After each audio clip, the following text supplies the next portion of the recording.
자, 이제 에베소서는 전체 6장인데 드디어 이제 절반을 넘어갑니다.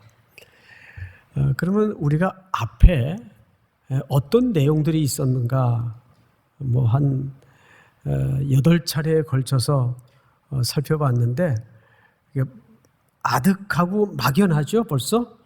그래서 한번 정리를 하고 오늘 들어갔으면 좋겠는데, 결국 딱 한 묶음을 표현하자면 이런 걸 우리가 살펴봤어요. 뭘 믿을 것인가. 네, 그 뭘 믿을 것인가에는 크게 두 주제가 있었습니다. 첫째는 우리가 어떻게 하나님의 새로운 백성이 되었는가. 그리고 그 백성들은 어떤 새로운 나라를 이루어 가야 되는가. 이게 3장까지의 전체 내용이었습니다. 그래서 우리가 무엇을 믿어야 할 것인가. 교리적 측면에서 배움을 가졌습니다. 가까이는 지난주 3장 마무리 부분에서 사도 바울이 세 가지를 성도들을 위해 기도했죠.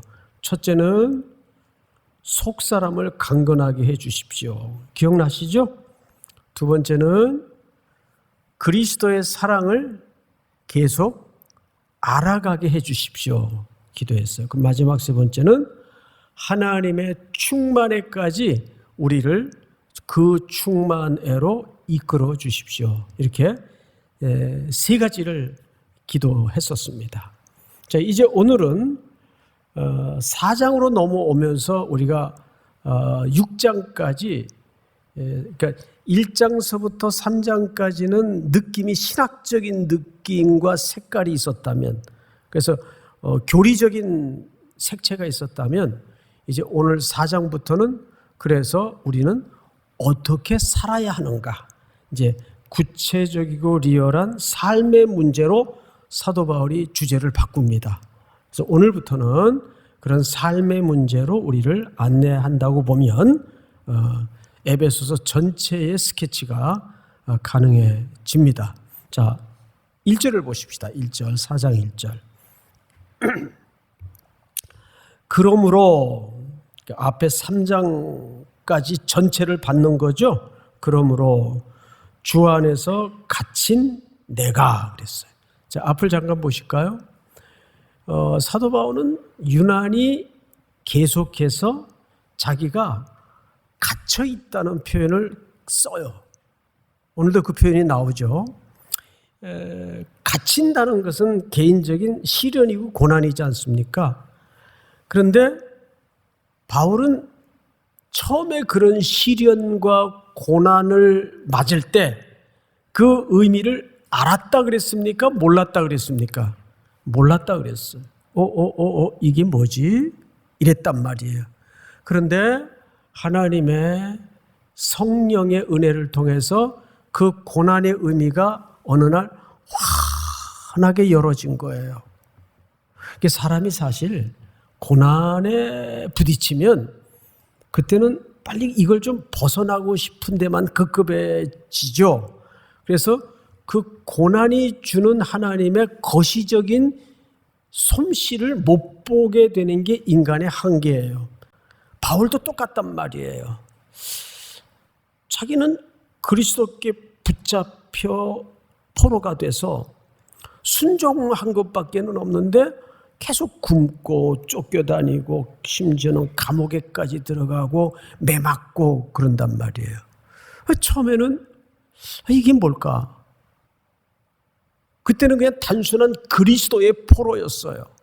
그런데 이 표현을 사도 바울이 그럼에도 불구하고 계속 고집해서 쓰는 이유가 뭐냐면 이제는 차원이 다른 거예요. 그리스도의 포로인 것은 맞는데 이제는 그리스도를 위한 포로가 되었다 그 말이에요.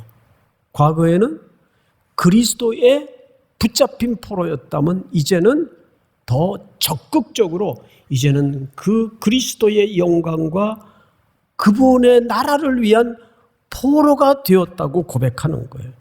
그러니까 이제는 갇힌 자의 권위가 달라진 거죠. 그래서 바울이 이거를 강조하는 거예요. 그래서 오늘 1절에 보니까 그러므로 주 안에서 갇힌 내가 너희를 권한다. 이 말이 안 되잖아요. 아니 갇혀있는 주제에 뭘 권해요? 권하긴. 그런데 이젠 차원이 다른 의미에서 마주한 고난이 하나님의 영광을 위해서 소용되고 있다는 긍정적인 차원의 선포를 담아내고 있는 겁니다. 자, 그 다음에 볼까요? 너희가 부르심을 받은 일에 합당하게 어떻게 하라 그랬어요? 행하여라는 말은 정확한 원문의 의미는 살아라 그 뜻이에요. 이게 생활을 얘기하는 거예요.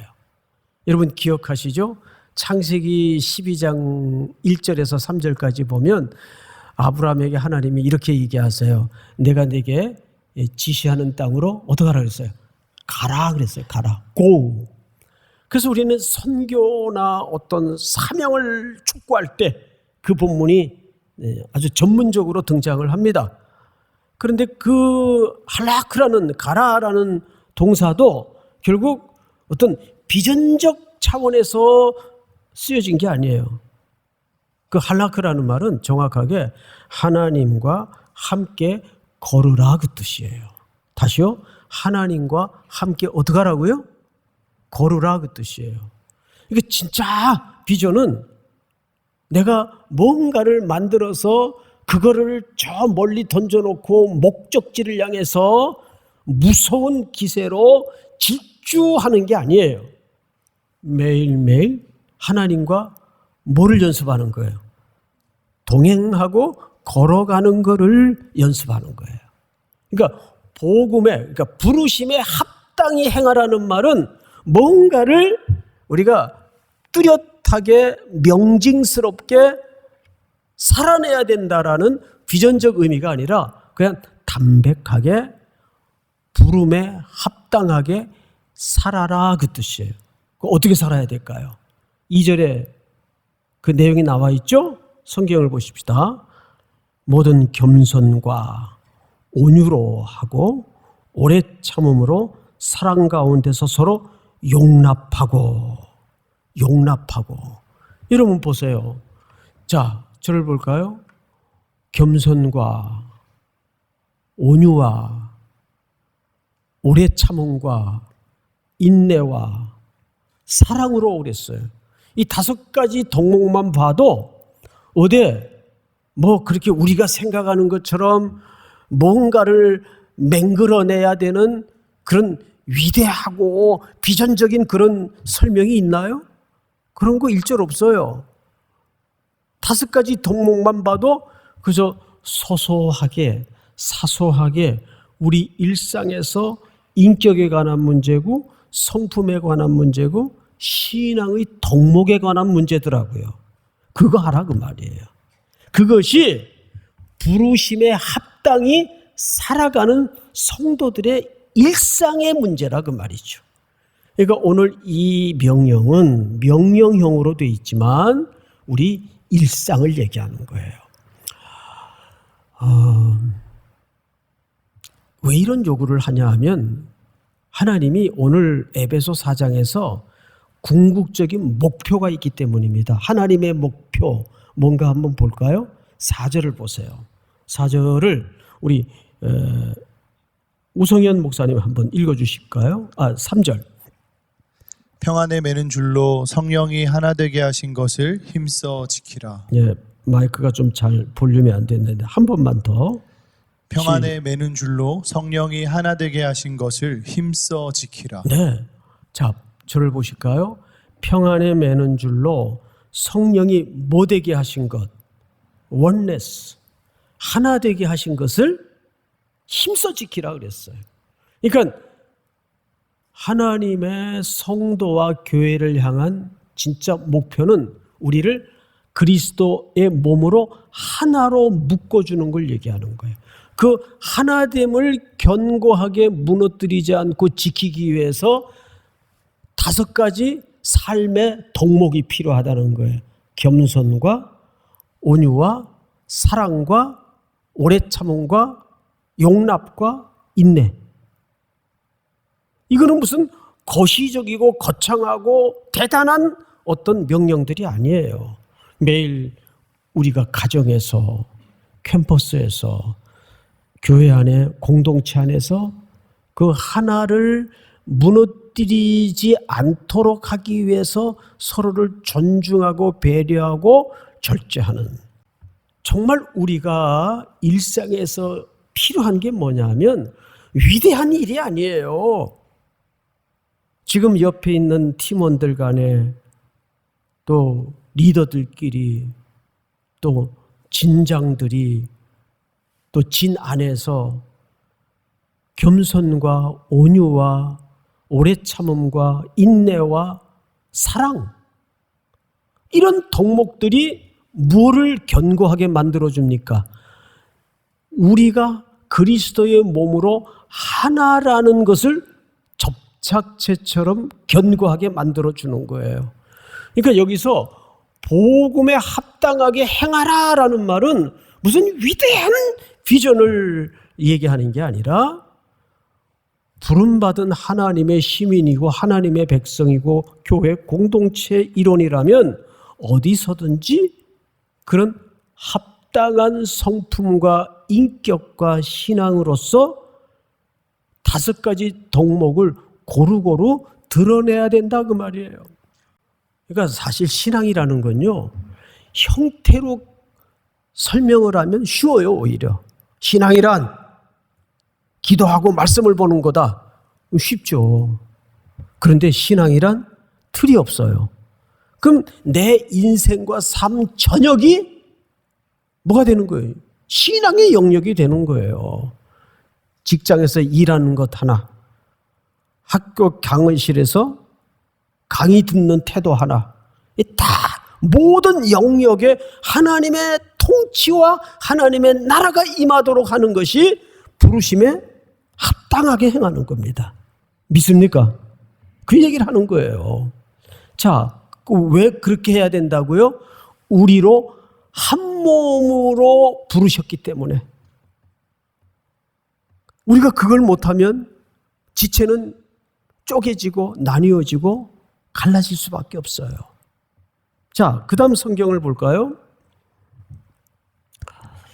6절을 보시면 하나님도 한 분이시니 곧 만유의 아버지시라. 만유 위에 계시고 만유를 어떻게 하시고 통일하시고. 자, 앞을 보십시다.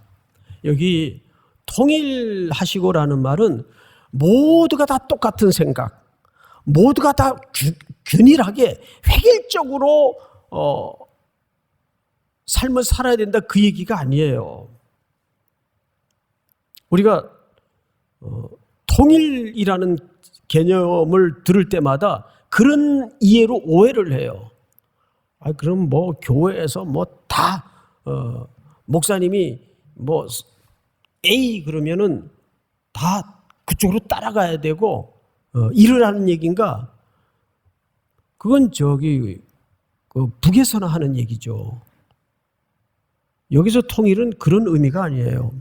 자, 오늘 우리 찬양대가 예를 들어서 은혜라는 노래를 했어요. 근데 제가 늘 그 찬양대 노래할 때 저기 그 올겐 뒤에 서서 항상 이렇게 잘 듣거든요.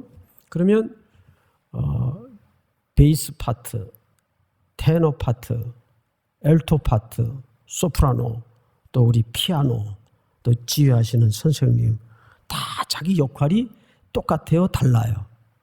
다 다르죠. 그리고 예를 들어서 음이 테너인데 베이스 소리를 못 낸단 말이에요. 저 같은 경우는 이제 음색이 잘은 못하는데 테너예요. 그러면 저보고 베이스 하라 그러면 저는요, 이 소리를 낮게 내면 이 뒷골이 아파요. 그럼 못 내요. 그럼 이 소리가 안 나요. 근데 이제 탁한 음성이라도 소리를 키를 높여서 내라 그러면은 어마어마하게 고음이 나요. 이건 진짜예요. 근데 뭐 잘한다 못한다 그런 차원이 아니고 하나님이 그 사람에게 주신 탤런트가 다르단 말이에요. 그래서 그 각양의 음색과 파트가 어우러져서 지휘하는 분의 지휘를 통해서 은혜라는 아름다운 멜로디가 전 형제 자매들에게 전해지고 울림이 되는 거죠. 교회는 그런 공간이어야 돼요. 자, 이 얘기를 사도 바울이 조금 더 들어가서 어떻게 풀어내는가를 잘 보세요. 자, 성경을 보세요. 7절. 우리 각 사람에게 그리스도의 선물의 분량대로 은혜를 주셨나니. 자, 선물의 무엇대로? 분량대로라는 말은 이렇게 부피 개념이 아니고 각각 특색 있게 선물을 주셨다 그 말이에요. 근데 그 얘기를 시편 한 편을 인용해서 설명을 합니다. 그 얘기가 8절인데 우리 8절은 여러분들이 직접 한번 같이 읽어보십시다. 시작. 그러므로 이르기를 그가 위로 올라가실 때에 사로잡혔던 자들을 사로잡으시고 사람들에게 선물을 주셨다 하였도다. 이건 예수님을 유비해서 바울이 설명을 한 거죠. 다시 잘 보시면 그가 예수님이 위로 올라가실 때 이제 승천을 얘기하는 거예요. 모든 이 땅의 사망 권세와 전쟁을 끝내시고 승리를 가지고 하나님 보좌 우편에 승천하셨죠. 올라가셨단 말이에요. 올라가실 때에 사로잡혔던 자들을 사로잡으시고 사람들에게 선물을 받았어요, 주었어요? 주셨다, 하였도다. 하였도다 하니까 이거 어디서 코테이션 한 거예요. 어디서 인용을 한 거란 말이에요. 그렇죠? 어디서 인용을 했나 봤더니 자막을 보세요. 시편 68편 18절을 인용했어요. 자, 여러분 한번 같이 읽어볼까요? 시작. 주께서 높은 곳으로 오르시며 사로잡은 자들을 취하시고 선물들을 사람들에게서 받으시며 반역자들로부터도 받으시니 여호와 하나님이 그들과 함께 계시기 때문이로다. 자, 여기 잘 보시면 바울이 이 본문을 인용한 거예요. 이 시편을 오늘 선물이라는 말을 이해시키기 위해서. 근데 주께서 높은 곳으로 오르시며 사로잡은 자를 취하시고 선물들을 사람들에게서 주었어요, 받았어요? 시편 68편에서는 받았다고 돼 있어요. 근데 이 본문을 인용한 바울은 그 선물을 받았다고 썼어요? 줬다고 썼어요? 줬다고 썼어요. 그러면 이 본문 때문에 학자들이 의견이 분분해요. 아, 이거 바울이 오기를 한 거다. 근데 성경은 오기한 걸 써놓을 리가 없잖아요. 이거는 그런 오기의 문제가 아니고 이런 뜻입니다. 고대 시대 전쟁의 그 문화를 이해해야 됩니다. 자, 어떤 세력과 전쟁을 했어요. 그러면 이기겠죠? 승리를 거두면 승리한 자가 보좌에 앉아요. 그러면 포로된 자들 모든 백성들이 그 앞에 나올 때 뭘 갖고 나오냐 하면 노획물들, 탈취물들을 갖고 나와서 그걸 누구에게 바칩니까? 왕에게 바쳐요. 보좌에 앉으신 이에게 바쳐요. 구약은 거기까지만 기록을 했어요. 그래서 그 선물을 바치는 것으로만 기록을 했어요. 그런데 뭘 생략했는가 하면 그건 고대 전쟁에 누구나 잘 알고 있는 이해고 문화입니다.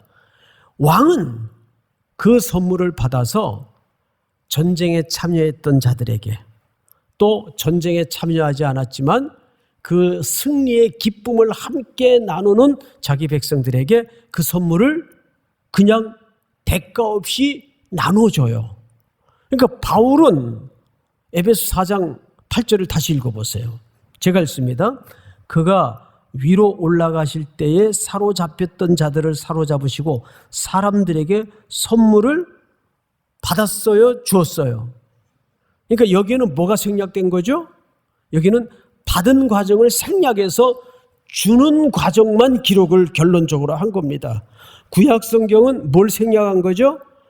주는 과정을 생략하고 받는 과정을 기록한 거예요. 그러니까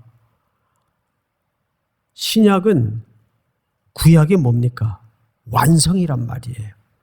그러니까 오늘 여기서 우리가 또렷이 기억해야 될 게 뭐냐 하면 선물은 거저 나누어 주는 겁니다. 이 얘기를 사도 바울이 왜 굳이 그 구약 성경의 신뢰를 인용하면서까지 하느냐? 이게 더 중요한 문제죠.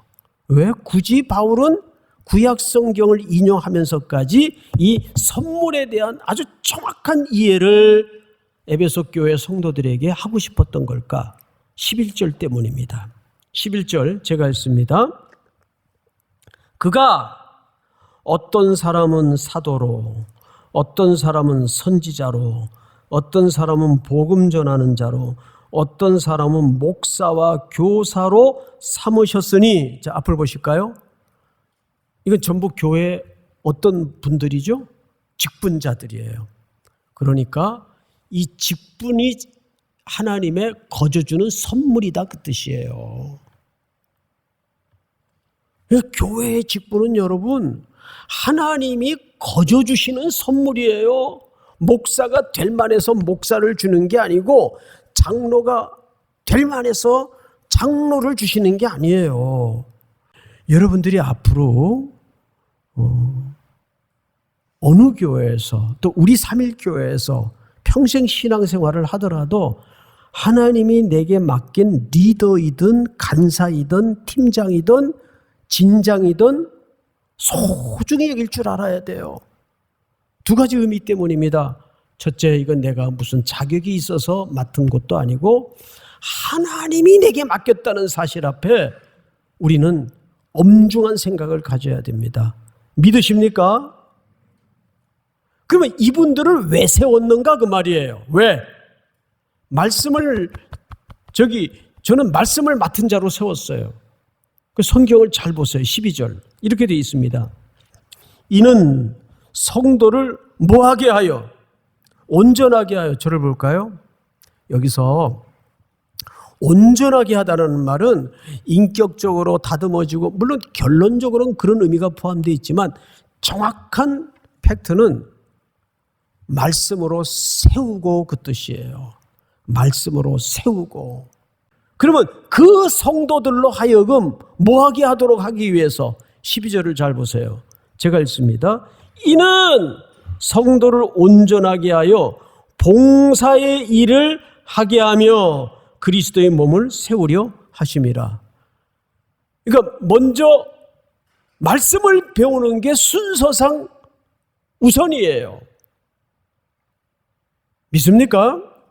그래서 제자 훈련이 필요한 거고 또 여러 가지 세계관 학교가 필요한 거고 여러분 진에서 성경 공부가 필요한 거죠.